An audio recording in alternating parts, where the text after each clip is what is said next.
Bonjour à tous, nous nous retrouvons aujourd'hui pour faire la synthèse de l'œuvre de François Rabelais après avoir abordé Pantagruel, Gargantua, le tiers-livre, le quart-livre et également le cinquième livre. Que pouvons-nous dire de l'œuvre de François Rabelais? Tout simplement qu'il s'agit d'une œuvre au cœur de l'humanisme, notamment comme en témoigne la connaissance. En effet, à travers Pantagruel et Gargantua, Rabelais peint l'idéal d'une connaissance universelle à son époque, une connaissance qui touche tous les temps, histoire, langue ancienne et pensée antique par exemple, tous les domaines, géographie, botanique, sciences naturelles.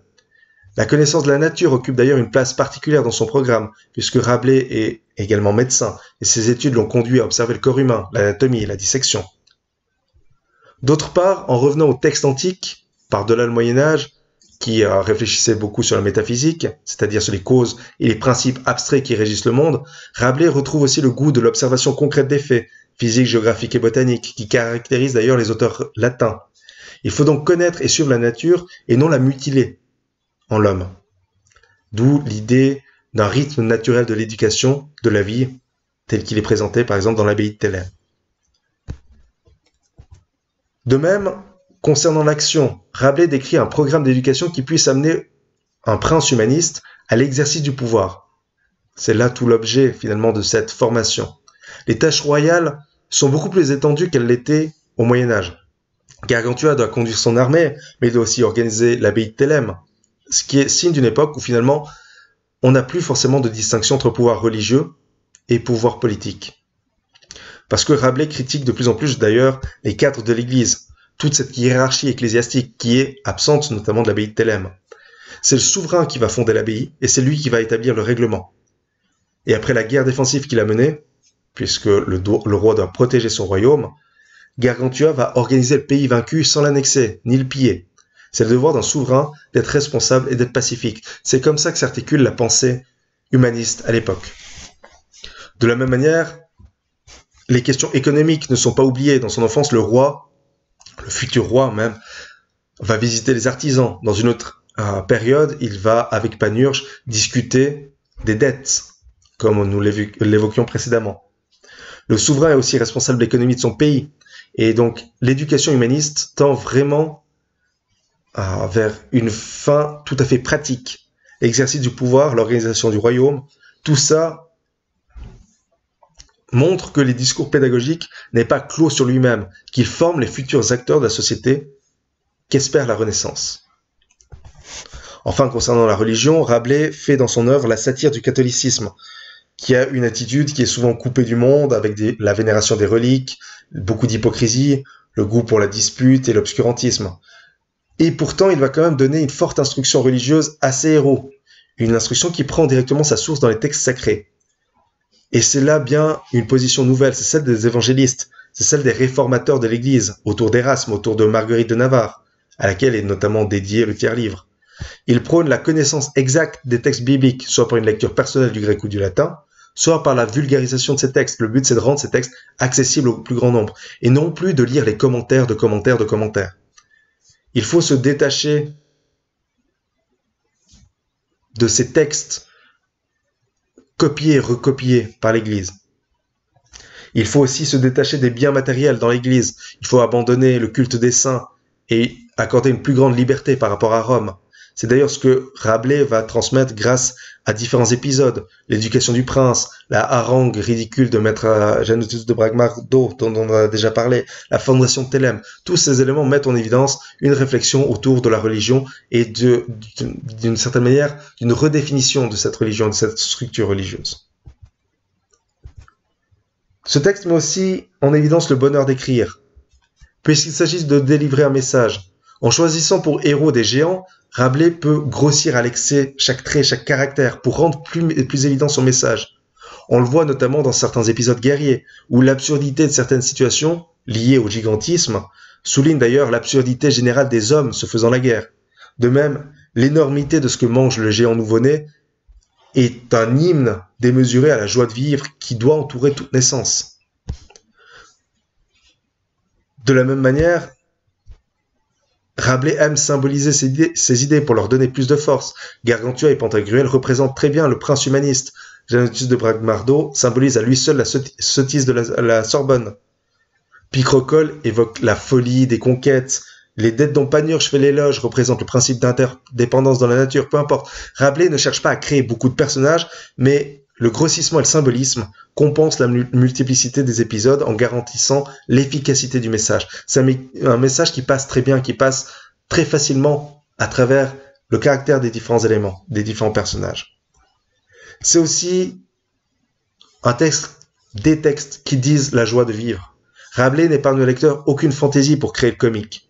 Lorsqu'il compare le jeune Pantagruel qui est prisonnier de son berceau à une monstrueuse torture, lorsqu'il raconte les hauts faits de Panurge, sans doute inspirés de quelques plaisanteries d'étudiants, lorsqu'il pousse la logique du gigantisme jusqu'à faire pénétrer le narrateur, c'est-à-dire lui-même, dans la bouche de Pantagruel, à chaque fois qu'une pure fantaisie préside à la naissance d'un épisode, on peut penser que Rabelais affirme de cette manière que tout est bon, même ce qui paraît le plus fou, pour faire rire le lecteur.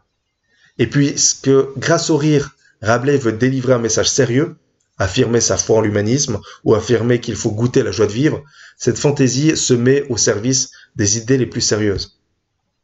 Dans le même sens, se comprend d'ailleurs la grossièreté du texte. Tout langage est bon, même le plus fou, même le plus cru. Du moment qu'il fait rire, qu'il fait réagir, c'est ça qui compte. La joie de vivre, c'est d'abord celle des corps, celle des appétits humains. Et c'est celle-là qu'il faut dire par le langage, c'est celle-là qu'il faut chanter. C'est le plaisir du corps, c'est respecter la nature de l'homme que de mettre en évidence ces éléments. Ce qui amène d'ailleurs Rabelais à jouer avec les mots.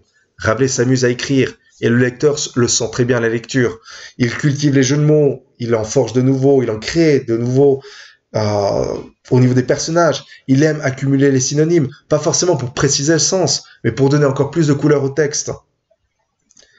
Il joue aussi avec les énumérations, il emprunte à tous les registres de langue, médical, juridique, pédagogique, paysan, érudit, grossier, populaire. Il va chercher des dictons et des proverbes. Il sait faire la caricature quand il le faut et comme il le faut. C'est un véritable jeu de mots efficace pour créer le comique, mais aussi pour créer l'horreur. C'est parfois totalement gratuit, mais il se justifie lui-même dans le bonheur d'écrire, pour l'auteur et pour le bonheur de celui qui le lit. C'est ça aussi qui est très intéressant dans cette œuvre. C'est une œuvre qu'il faut aussi apprécier pour ce qu'elle est. Il n'en reste pas moins que c'est une œuvre ambiguë. Pour quel public? Les épisodes de chacune de ces œuvres ne s'enchaînent pas directement, comme on est habitué normalement dans le roman classique. En effet, Rabelais compose pour deux types de publics. D'une part, un public populaire qui aime les chroniques gargantuines, donc qui ont connu un grand succès, et qui aime les romans de chevalerie, avec un schéma d'histoire qui est toujours plus ou moins le même. Le héros n'est pas totalement original, le dénouement est plutôt attendu, d'où une suite d'aventures que Rabelais ne prend pas forcément la peine de relier vraiment entre elles. Il écrit telle aventure à Paris, telle aventure ailleurs, passe d'un héros à l'autre, sans ménager forcément de transition. Parfois même, un personnage mort revient à la vie dans un autre épisode, le géant change de taille entre deux épisodes, donc il n'y a pas forcément de cohérence. Mais Rabelais s'adresse aussi à un public d'humanistes lettrés. Et pour eux, il va donner une organisation temporelle au récit, qui n'existait pas jusqu'alors. C'est de cette manière, pour cette raison, qu'il va faire se succéder des épisodes qui s'échelonnent dans le cours de l'éducation d'un prince, de sa naissance à sa maturité.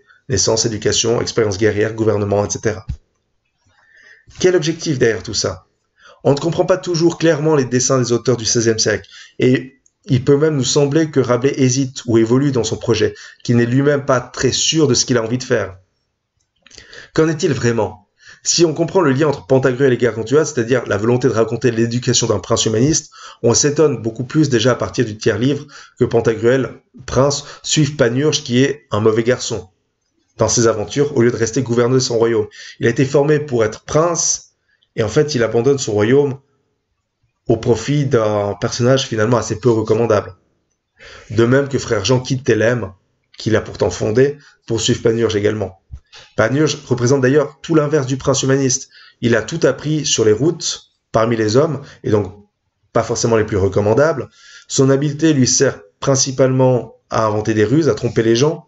Et donc, en suivant ces personnages, Rabelais peut satisfaire d'une certaine manière un autre public qui attend un monde peut-être moins ordonné par Dieu et la raison, mais aussi plus familier et plus amusant. Mais il ne faut pas oublier que le contexte historique a changé entre les premières œuvres et les suivantes. Entre-temps, si on a pu croire un temps que le gouvernement de paix et de raison dont rêvaient les humanistes allait apparaître, on s'est vite rendu à l'évidence, il y a beaucoup trop de tensions religieuses qui risquent de détruire cet idéal humaniste. Donc Rabelais se réfugie peut-être un peu dans la fantaisie, dans la pure invention intellectuelle, à partir du quart-livre. C'est difficile à dire. Quel est réellement l'objectif? Ça reste assez difficile à déterminer. Mais cette œuvre apparaît néanmoins comme le reflet d'une époque. On peut voir dans l'œuvre de Rabelais non seulement une réflexion humaniste, mais aussi la critique de cette réflexion humaniste qui parfois se prend trop au sérieux. Dans le rire de Rabelais, il y a aussi l'expression de la jeune Renaissance, qui est plutôt confiante dans son idéal, dans son programme. Mais il y a aussi celle qui doute déjà, qui s'empare des écrivains. Il y a avant tout l'expression d'une gaieté toute terrestre, d'une joie de vivre quotidienne qu'on retrouve chez les autres conteurs de son temps. Donc finalement, un portrait plutôt bien établi de l'époque dans laquelle vit Rabelais. Que dire donc en conclusion? Tout simplement mettre en évidence cette bonne démesure et le rire carnavalesque. On a plusieurs critiques qui se sont penchées sur cette question, mais l'œuvre de Rabelais, c'est l'apogée du rire médiéval, qui, grâce à lui, entre dans la grande littérature. Ce rire médiéval est très différent du rire dénigrant purement satirique des siècles suivants, mais aussi dans une certaine mesure des siècles précédents. Il présente beaucoup de caractéristiques qui ont tout trait à la démesure, et c'est quelque chose qui reste flagrant, qui reste extrêmement intéressant. Autre élément, la prolifération du corps, le bas corporel, la nourriture, le corps lui-même. Plusieurs épisodes marquent cette présence. La naissance de Gargantua déjà, dans un banquet, alors que sa mère Gargamelle avait passé outre les consignes de prudence en se gavant de tripes. Tous les éléments du bas corporel sont ici présents. La boisson, la nourriture, même la merde, les tripes, les conséquences de l'indigestion, la débâcle intestinale. Tout ça est à mettre en relation avec la naissance, dans l'idée de régénération et de vie. C'est la caractéristique majeure du rire d'ailleurs, du rire médiéval. Il renvoie à la terre, au bas, au corps. C'est un rire qui marque les cycles naturels, la naissance, la vie, la mort. C'est pas un rire dénigrant, comme ce sera le cas un siècle plus tard, par exemple avec La Bruyère, qui parle de Rabelais en disant qu'on n'y voit que de l'ordure. C'est vraiment un rire positif qui naît justement de ce corps. On a vu également l'importance de la boisson, de la nourriture. Toute activité intellectuelle, enfin toute une activité intellectuelle est déployée pour l'invention d'un torche-cul. C'est quand même révélateur. Même chose pour la sexualité. Les propos des femmes autour du bébé qui est Gargantua est assez révélateur dans ce contexte-là. Il faut toutefois remarquer que ce thème tend à s'estomper tout au long du roman. Omniprésent tant que Gargantua est enfant, il va commencer à se réduire avec l'éducation de Ponocrate. La nourriture devient plutôt prétexte à la leçon, et un régime se modère progressivement, se met en place progressivement.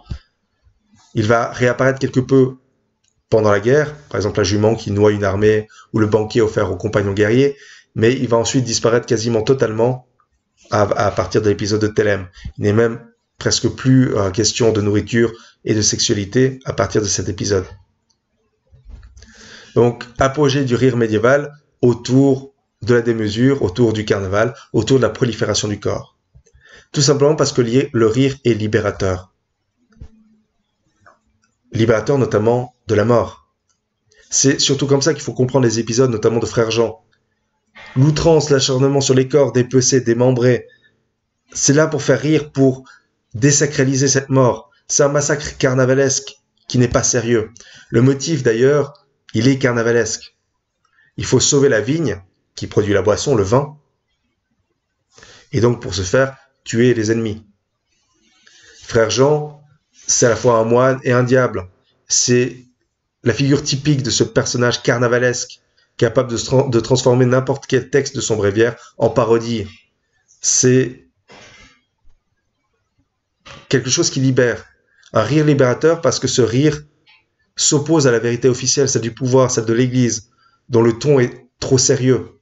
Tout au long du roman, les sœurs Bonicoles, ces défenseurs de la Sorbonne, en prennent pour leur grade parce qu'ils sont justement trop sérieux. Donc c'est aussi un rire libérateur, mais aussi un rire constructeur, contre la vérité officielle, qui dénigre le corps. C'est un rire qui affirme une nouvelle conception de l'être humain, qui réconcilie corps et âme, comme en témoigne l'éducation de Gargantua. C'est un rire qui est confiant en sa propre nature. Deux lectures de Rabelais sont donc à éviter. Celle qui consisterait, comme le fait Voltaire par exemple, à ne voir dans cette œuvre qu'une bouffonnerie sans contenu, une énorme plaisanterie sexuelle scatologique qui fait l'apologie de tous les excès, en particulier ceux du corps. En effet, l'évolution de Gargantua comme celle de Pantagruel nous l'interdisent. Tous deux deviennent l'incarnation même du bon prince. Donc ce serait trop simple de n'y voir que du rire et que de la moquerie.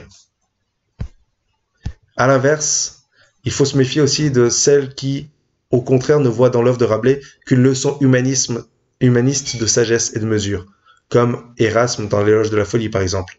Rabelais célèbre également une forme de démesure euphorique, joyeuse, libératrice, iconoclaste, incarnée notamment par Frère Jean.